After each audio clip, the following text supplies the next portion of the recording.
Hey guys, நான் உங்கள் Santhoshkumar SKV honey ஃபார்ம்லேருந்து பேசுகிறேன். இன்றைக்கான வீடியோ என்னென்னு பார்த்தோம்னா, பி பாக்ஸ் இருக்குல்ல, அந்த பாக்ஸில் மொத்தம் 6 ஃப்ரேம் இருக்கும். கீழே உள்ள புழு அறையில் தேன் அடையில் 5 ஃப்ரேம் இருக்கும். அந்த கீழே உள்ள புழு அறையில் உள்ள 6 ஃப்ரேம்லேயுமே வந்து ஜாயிண்டாக கட்டி வச்சுருந்தாங்க. மொத்தமாக 3 ஃப்ரேம் இருந்துச்சு. 3 ஃப்ரேம்லேயுமே வந்து 2 அடையாக கட்டி வச்சுருந்தாங்க.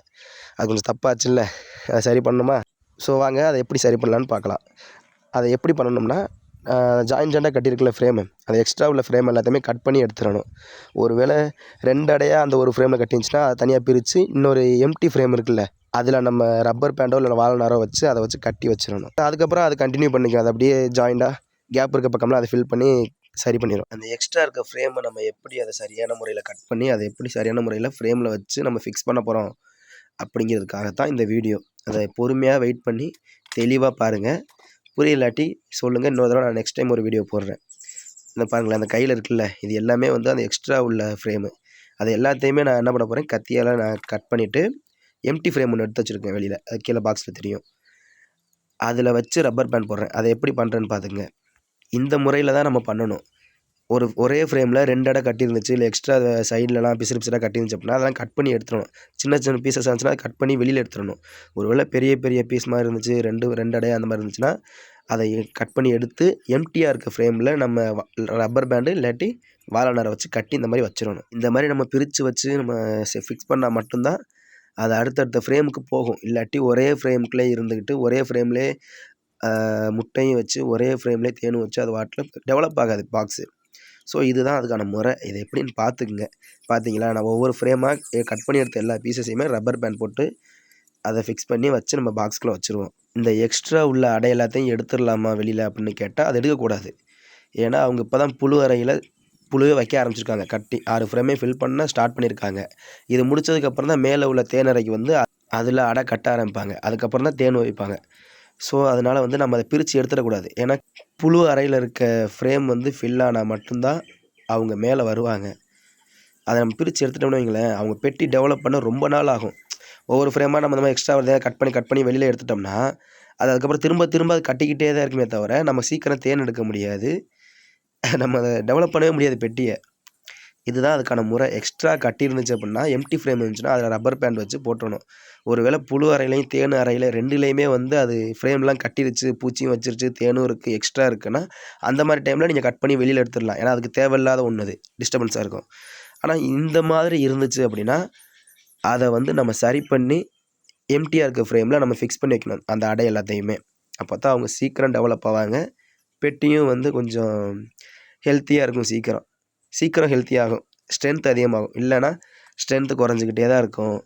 தேன் அடையும் கட்டாது, பூச்சியும் வைக்காது, தேனும் வைக்காது. அது அப்படியே தான் இருக்கும். நம்ம எத்தனை வருஷம் வச்சுருந்தாலும் அது அப்படியே தான் இருக்கும், டெவலப்பே ஆகாது. ஸோ அதுக்கு தான் இந்த வீடியோ. எப்படி நான் ஹேண்டில் பண்ணி எப்படி நான் எடுத்து வைக்கிறேன் அது எல்லாத்தையும் பார்த்துங்க. நான் அவ்வளோ தூரம் ஹேண்டில் பண்ணல, எடுத்து என் கையாலே தான் பிச்சேன், கத்தியால் நறுக்குனேன், எல்லாமே பண்ணினேன். உங்கள் கண்ணு முன்னாடி தான் பண்ணேன். ரப்பர் பேண்ட் மார்க்குன்னு போட்டேன். எல்லாத்துலேயுமே தேன் வந்து தேன் சுற்றி மொச்சிச்சா, ஆனால் என்னை ஏதாச்சும் ஒன்று கடிச்சுதா, நான் எதுக்காச்சும் ரியாக்ட் பண்ணியிருக்கேனா பார்த்தீங்களா? அதுதான் அதுக்கு தெரியும். நம்ம ஓனர் யார், வேத்தாள் யாருன்னு அதுக்கு நல்லாவே தெரியும். நம்ம மேலே ஒரு ஸ்மெல் வரும், அந்த ஸ்மெல்லை வச்சு அதை கண்டுபிடிச்சிரும். புதுசாக ஏதாச்சும் ஸ்மெல் வந்துச்சு அப்படின்னா அவங்க தாக்க ஆரம்பிச்சிருவாங்க. ஆனால் என்னை இது வரைக்கும் அதை தாக்குனதே கிடையாது. மொத்தம் நம்ம இது வரைக்கும் 2 ஃப்ரேம் பிரித்து வச்சிட்டோம். இது 3வது ஃப்ரேமு பார்த்தீங்களா? இதுலேயுமே வந்து ரெண்டு ஃப்ரேமும் ஒன்றா ஜாயிண்டாக கட்டிருந்துச்சு 2 அடையுமே. ஸோ அதை பிரித்து தான் நான் இப்போ எக்ஸ்ட்ரா உள்ள பீசஸ்லாம் கட் பண்ணி வெளியில் போட்டுட்டு இந்த புழு அறை ஃப்ரேம் இருக்குல்ல, அதை இன்னொரு எம்டி ஃப்ரேமில் ரப்பர் பேண்ட் போட்டு ஜாயின் பண்ணி நான் வைக்கிறேன். பாருங்களேன் நான் எப்படி பண்ணுறேன்னு.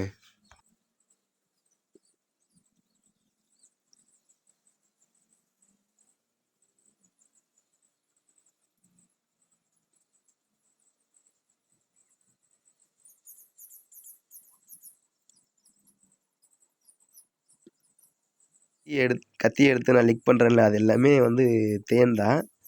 அது அந்த எக்ஸ்ட்ரா உள்ள அடையெல்லாம் நறுக்கும்போது அதில் கொஞ்சம் கொஞ்சமாக ஒட்டி இருந்துச்சு. அதை எடுத்து டேஸ்ட் பார்த்தேன், ரொம்ப அருமையாக இருந்துச்சு. இது வரைக்கும் நான் தேன் எல்லாமே வந்து வெளியில் வாங்கி தான் சாப்பிட்ருக்கேன், இல்லை வெளில எங்கிட்டாச்சும் போனால் அங்கே அந்த மாதிரி ட்ரைனிங் போன இடத்துல சாப்பிட்ருக்கேன். நானாக சொந்தமாக பாக்ஸ் வச்சு சொந்தமாக இப்போ தான் நம்ம பெட்டியிலேருந்து லேசாக ஒரு துளி எடுத்து நான் லிக் பண்ணும்போது எனக்கு அவ்வளோ ருசியாக இருந்துச்சு தெரியுமா? நம்ம சொந்த பாக்ஸில் தேன் எடுத்து ஒரு துளியாக இருந்தாலும் எடுத்து லிக் பண்ணும்போது அந்த ஃபீல் இருக்கே யப்பா, அப்படி ஒரு ஃபீலு. பல நாள் கனவு ஒரு நாள் நினைவு அப்படின்னு சொல்லுவாங்கள்ல, அந்த மாதிரி இருந்துச்சு எனக்கு. பாக்ஸ் வச்சு இதோட 1.5 மாதத்துக்கிட்ட ஆயிடுச்சு. 6 ஃப்ரேமும் கீழே உள்ள 6 ஃப்ரேமும் ஃபுல்லாகிடுச்சு. இதுக்கப்புறம் மேலே உள்ள தேன் நிறையில கட்டுவாங்க. கட்டினதுக்கப்புறம் தேன் வைக்க ஆரம்பிச்சிடுவாங்க. தேன் வச்சு நம்ம எடுக்க ஆரம்பித்ததுக்கப்புறம் சேல் தான். யார் யாருக்கெல்லாம் வேணுமோ அவங்கெல்லாம் ஆர்டர் போட்டாங்கன்னா அவங்கவுங்களுக்கு கொரியர் போட்டு விட்ருவேன். இல்லை எனக்கு பக்கமாக இருந்துச்சுன்னா நான் வந்து டோர் டெலிவரியே பண்ணிடுவேன்.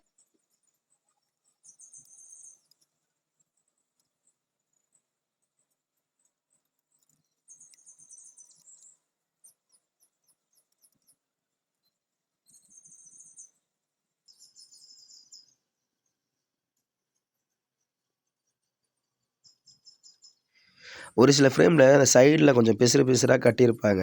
அந்த மெழுகு இருக்கும், தேன் மெழுகு. அது எல்லாத்தையுமே என்ன பண்ணணும், நைஃபால் நல்லா சுரண்டிடணும். ஏன்னா திரும்ப இருந்துச்சுன்னு வைங்களேன், அந்த ஸ்மெல்லுக்கு திரும்ப அதிலே தான் போய் உட்காந்து அதிலே தான் திரும்ப கட்ட ஆரம்பிக்கும் சைடில். பிசுறு பிசுறாக இருக்கும், அது செட் ஆகாது.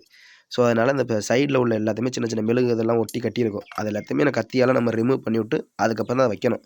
நல்லா சுத்தம் பண்ணிட்டு தான் வைக்கணும்.